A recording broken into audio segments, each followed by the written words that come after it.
in here. There's a couple more things we got to see about the two witnesses. And I will grant authority to my two witnesses, and they will prophesy for 3.5 years. And so many people want to make this some strange Old Testament prophesying, thus says the Lord. But what does the book of Revelation tell us? What are these two witnesses? I can tell you what they're doing. We're going to learn right now what these two witnesses are going to be doing. We're going to see their message, their exact message, and what their work is. We already saw in the last one that in their preaching, teaching, death, resurrection, and rapture, it's all a type of, an image, a symbol of the fulfillment in them of the work of Christ that was they missed, that they were blinded to in the time that the Lord was in Israel and on the earth. But it says that they will prophesy for 3.5 years. What did the book of Revelation say about prophesying? Revelation 19:10. And John's here, and it says, and I fell at his feet. That John sees this angel, and he falls at his feet to worship him, and he said to me, do not do that. I am a fellow servant of yours and your brethren who hold the testimony of Yeshua. Worship God. And listen, saints, here we go. These two are going to be prophesying for the first 3.5 years of the tribulation.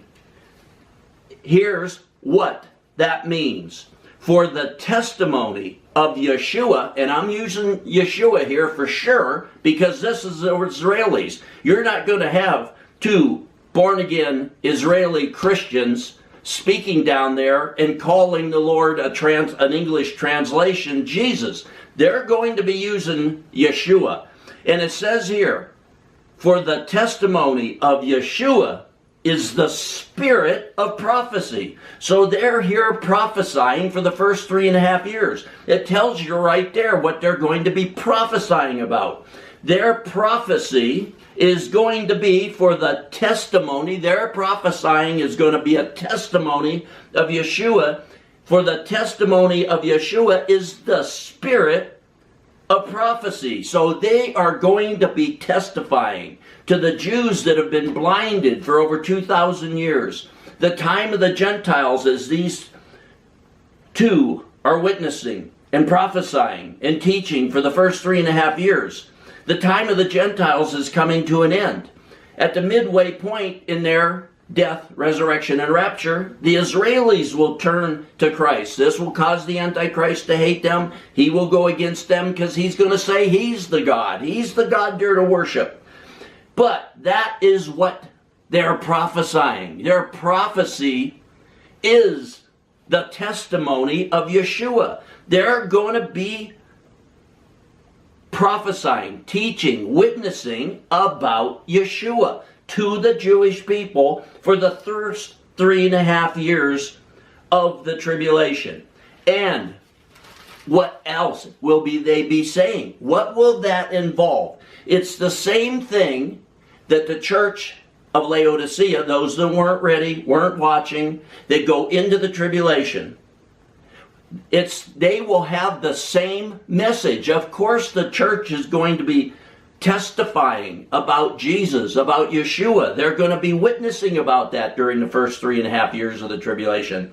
That's why you see in chapter 7 that number that nobody can number, that angel shows John. They're the ones that come out of the tribulation. So anybody trying to tell you that Christians are not in the tribulation, Christians can't go into the tribulation, isn't even doing a basic read of the Bible. Because hundreds of millions of people, the church of Laodicea, those that weren't ready, weren't watching, weren't ready, their lamps weren't lit, they go into the tribulation. And they preach the gospel to every tongue, tribe, and nation around the entire earth. It's the Christians in each area, each country, preaching to their own people in their own language. And that's where that huge number comes from, Revelation chapter 7, that the angel told John, these are the ones that come out of the great tribulation.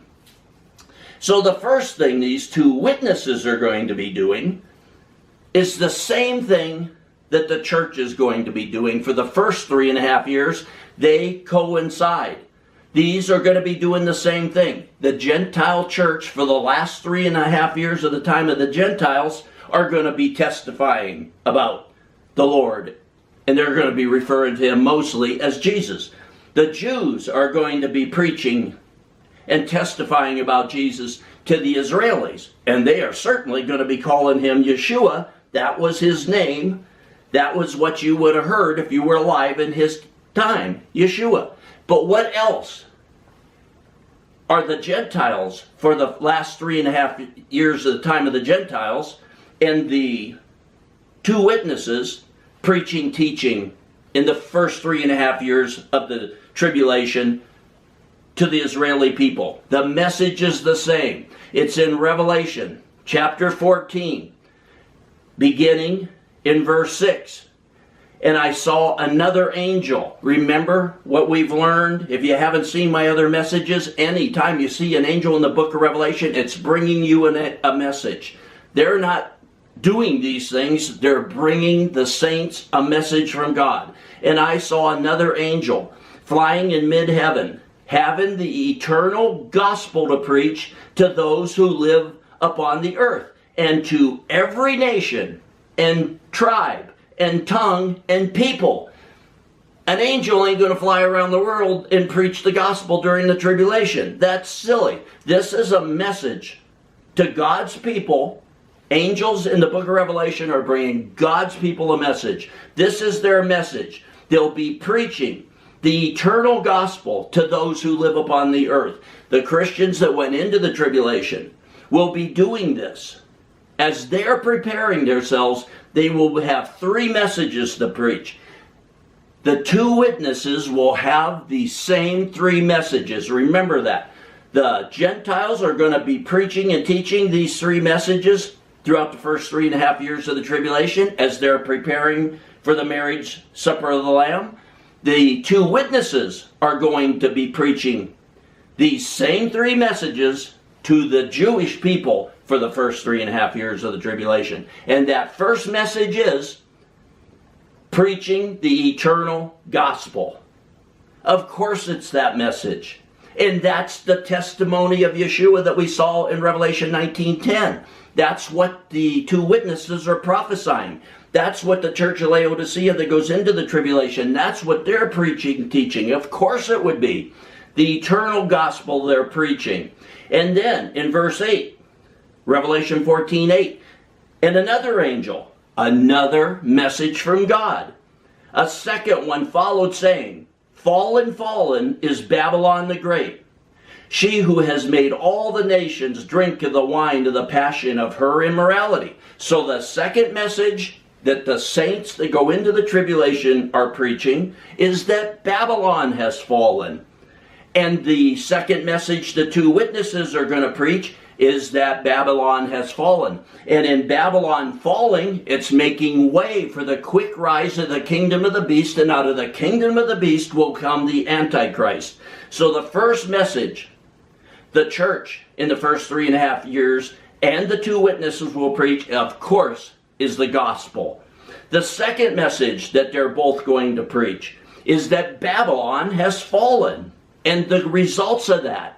And now, in verse 9, and another angel, now a third message for the church, for the saints in the tribulation, including the two witnesses. And another angel, a third one followed them, saying with a loud voice, If anyone worships the beast and his image, or receives a mark on his forehead or on his hand, he also will drink of the wine of the wrath of God, which is mixed in full strength in the cup of his anger, and he will be tormented with fire and brimstone in the presence of the holy angels and in the presence of the Lamb. So the third message that those who go into the tribulation and those that get saved in the tribulation of the Gentiles, the third message will be warning about that coming of the kingdom of the beast and the Antichrist, and not to take their mark, not to worship them.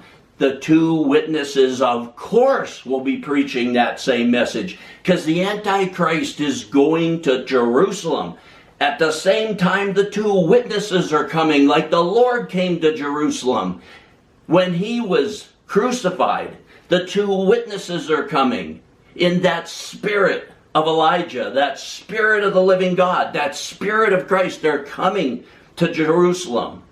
And they will be slain. But the Antichrist is coming too. So of course, before they're slain, they're going to warn everybody that the Antichrist is coming. They're going to know the Bible better than we ever will. So of course they're going to tell him. That's why the Jews are going to reject the Antichrist and turn to the living Messiah. Because these two witnesses are going to be warning them that the Antichrist is coming, not the true Messiah. The anti-Messiah is coming, and he's going to go into that temple that the Jews have made, that temple made of stones, made of hands. God has a temple in heaven.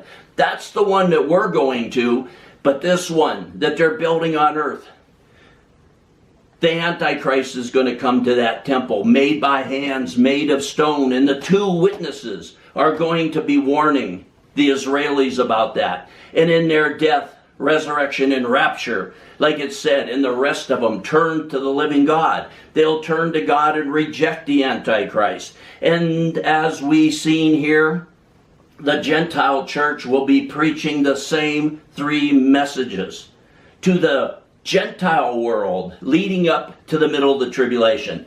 Because those Gentiles that didn't go in the pre-tribulation rapture, they loved the world. They weren't ready. Their lamps weren't lit. They'll preach that first 3.5 years, but they'll be caught up in the middle of the tribulation at the exact same time the two witnesses are, or approximately that same time. It doesn't say exactly. And in the resurrection and rapture of the two witnesses, that spirit of Elijah is in them, will fall upon Israel. And Israel will be like Elijah. They will have more power than even the two witnesses had. And then the Gentile time, the time of the Gentiles will be over. And God will remove the blindness from the Israelis. And his spirit will be poured out upon them. And they will turn to the living Messiah to serve him and worship him and love him. But the Antichrist will hate them. He will come after them. He'll pursue them. He'll want to wipe them off the face of the earth. But we will return with the Lord just before the end of the tribulation and put an end to them, the Antichrist and the false prophet. But now, saints, we are to be ready, waiting, watching, our lamps lit, not loving the world and the things of the world. Don't you know what the world is? It's the kingdoms of the world. It's the leaders of the world. It's the stars, the musicians, the money makers, the rich people of the world. We're not to love those things. Sure, we're not to be out in sin. If you're just caught up in sin, you won't be ready. But we're not to love the world nor the things of the world. We're to repent and prepare the way of the Lord.